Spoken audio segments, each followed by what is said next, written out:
দুর্গাপূজা করতে দিবে না। দুর্গাপূজা যদি করতেও হয় তাহলে 5 লক্ষ টাকা চাঁদা দিতে হবে। যারা চাই যে এই বাংলাদেশটাকে একটা পাকিস্তানি রাষ্ট্র বানাবে, মুসলিম কান্ট্রি বানাবে, দেশের প্রধানমন্ত্রী হিন্দুদের জন্য একটা গুড নিউজ নিয়ে এসেছে, সেটা জয় শ্রীরাম, ভারত মাতা কি জয়। বাংলাদেশে এসব হচ্ছে কি? বাংলাদেশের পরিস্থিতি খুবই ভয়াবহ অবস্থার দিকে যাচ্ছে।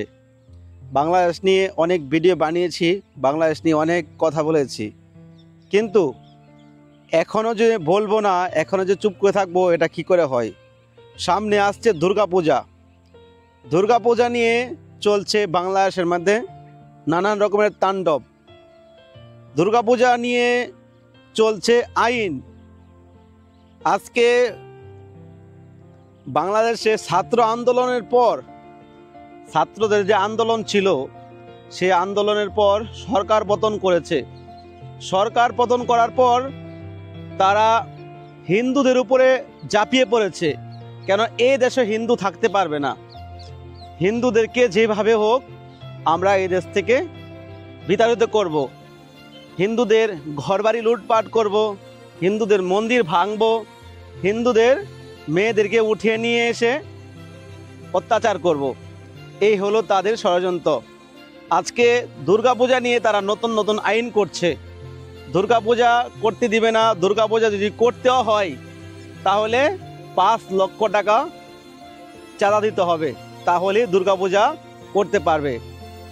তো আপনার প্রমাণ দেখুন, স্ক্রিনে দেখতে পাচ্ছেন খুলনার এই ঘটনা।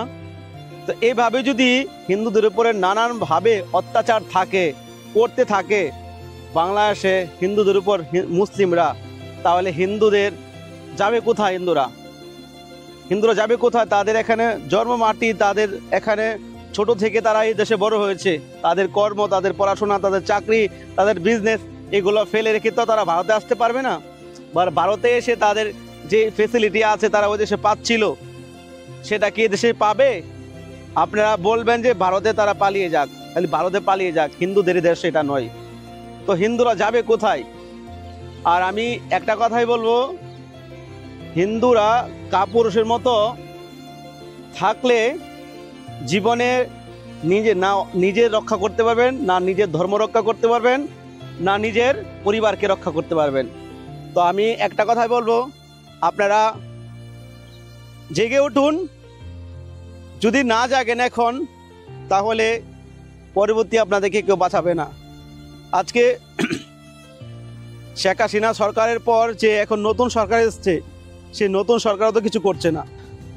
বাংলাদেশের যে হিন্দুরা যে 8 দাবি জানিয়েছে, 8 দফা দাবি, সে দাবি তারা মেনে নিয়েছে? তারা মেনে নেয়নি। কেননা তারা চাই যে এই বাংলাদেশটাকে একটা পাকিস্তানি রাষ্ট্র বানাবে, মুসলিম কান্ট্রি বানাবে, সেখানে কোনো হিন্দু থাকতে পারবে না। তো আপনারা যারা হিন্দুরা ভাবছেন যে আমরা এই দেশেই থাকবো, এটা আমরা ছাড়বো না, এই দেশ আমাদের জন্মভূমি, আমাদের মাতৃভূমি, আমরা কখনো ছাড়বো না, তো আপনারা মুখে বললে হবে না, করে দেখাতে হবে। বাংলাদেশের যত হিন্দু রয়েছেন আপনারা সবাই একত্রিত হন, আপনারা সবাই একজুট হন।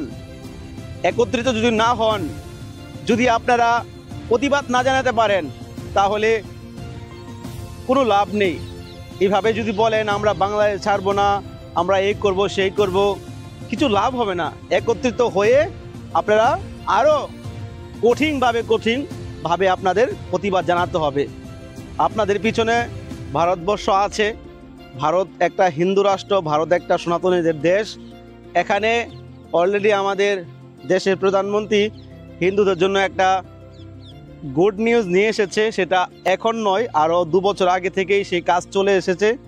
যদি কেউ বাংলাদেশ থেকে হিন্দুরা ধার্মিকভাবে প্রতিহত অত্যাচার হয়ে এই দেশে আসে, তাদেরকে এই দেশে নাগরিকত্ব দেওয়ার একটা বিল পাস হয়েছে।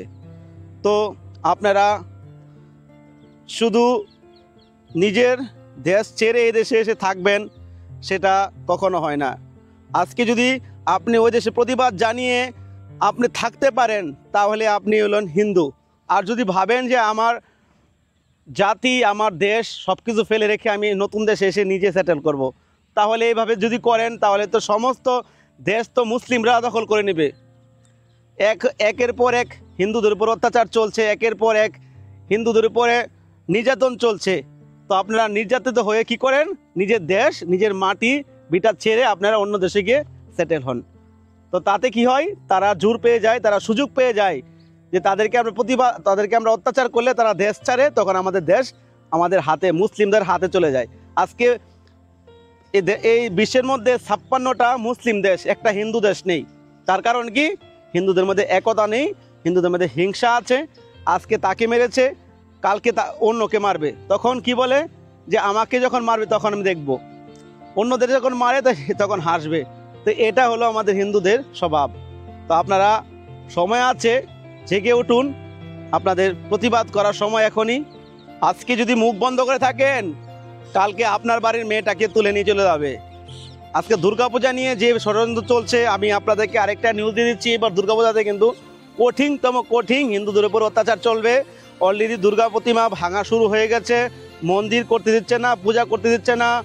পূজা করতে গেলে লক্ষ লক্ষ টাকা তারা চাঁদা চাচ্ছে। এগুলো কারা করছে? এগুলোকে সরকার দেখছে না কেন? তাদের দেশের সেনাবাহিনী, তাদের দেশের পুলিশ, তাদের দেশের গভর্নমেন্ট কেন দেখছে না? হিন্দুদের উপরে কেন জুলুম করা হচ্ছে? কারণ হিন্দুরা কি দেশে বেশি এসেছে? এই দেশটা তো, বাংলাদেশটা তো ইন্ডিয়ার অংশই ছিল, ভারতের অংশ ছিল। হিন্দু থেকে কনভার্ট হয়ে যে মুসলিমগুলা হয়েছে, তারার মধ্যে এই হিংসা, তাদের মধ্যে এই জুলুমগুলা তারা হিন্দুরা উপর চালিয়ে যাচ্ছে। যারা আরব কান্ট্রিতে মুসলিমরা রয়েছে, সৌদি আরব, দুবাই, কাতার, তারা তো মুসলিম, তাদের মধ্যে তো কোনো উগ্র ভাব নেই, তাদের দেশে তো কোনো জঙ্গি ভাব নেই। তারা তো নিজের ধর্ম পালন করছে, শান্তিতে তাদের দেশ চালাচ্ছে।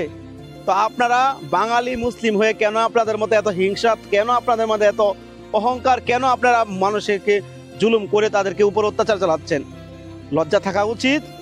তাদেরকে বলে লাভ নেই, তাদেরকে বলে কখনো সোজা যাবে না। কথা আছে একটা, এটা ফেসবুকে ইউটিউবের মধ্যে বলছি না, তো ওদেরকে আপনারা যতই বোঝান না কেন, তারা জীবনও শুধরাবে না। আর একটা কথা বলছি হিন্দুদেরকে, আপনার দুর্গাপূজার মধ্যে তাদেরকে নিমন্ত্রণ করে নিয়ে আসেন, প্রসাদ খাওয়ান। ইসকন মন্দিরে তাদেরকে নিমন্ত্রণ করে এসে মুসলিমদেরকে প্রসাদ খাওয়ান। বন্যা আসলো, দুর্গাপূজার ফান্ড থেকে, পূজা কমিটি থেকে পয়সা কালেকশন করে তাদেরকে আপনারা সহযোগিতা করেন। সহযোগিতা কাউকে কেউ যদি করে সেটা ভালো, কিন্তু আপনাদের উপরে অত্যাচার চালাচ্ছে, আপনাদেরকে খাচ্ছে, আপনাদের উপর অত্যাচার চালাচ্ছে। তো আপনারা হিন্দুরা এসব করে কি লাভ? আপনারা যে টাকা ওদেরকে দিবেন, সে টাকা দিয়ে আপনারা নিজেদের ফান্ড করে আপনারা একত্রিত হন। এখনই সময়, যদি এই সময় হারিয়ে যান তাহলে বাংলাদেশের অস্তিত্ব খুবই খারাপ অবস্থায় এসেছে। আজকে যারা হিন্দুদের উপর অত্যাচার চালাচ্ছে তাদেরও এইভাবে মৃত্যু হবে, তাদের ভালোভাবে হবে না। কিন্তু তারা যেই ধর্মে বিশ্বাসী, সেই ধর্মতে তাদেরকে কখনো বুঝিয়ে আপনি ভালো দিকে নিয়ে আসতে পারবেন না। তো একটা কথা বলবো, দুর্গাপূজা আসতে খুবই সাবধান। আপনারা যারা সনাতনী ভাই বন্ধুরা রয়েছেন, আপনারা নিজেদের পাহারা, নিজেদের প্রতিরক্ষা নিজেরাই করবেন। কেউ আপনাকে বাঁচাতে আসবে না, আপনাকে বাঁচানোর নাম করে তারা আপনাদের উপরে অত্যাচার চালাবে। এই জন্য সাবধানে থাকবেন। দুর্গাপূজার মধ্যে কঠিন এবার অত্যাচারের একটা ষড়যন্ত্র চলছে। তো সবাই ভালো থাকুন, সুস্থ থাকুন, আর আপনাদের সনাতনী ভাই বন্ধুরা সবাই একত্রিত হন, তাহলে আপনারা বাঁচতে পারবেন। জয় শ্রীরাম, ভারত মাতা কি জয়। সনাতনী হিন্দু হয়ে থাকেন তো চ্যানেলটি সাবস্ক্রাইব করে পাশে থাকুন।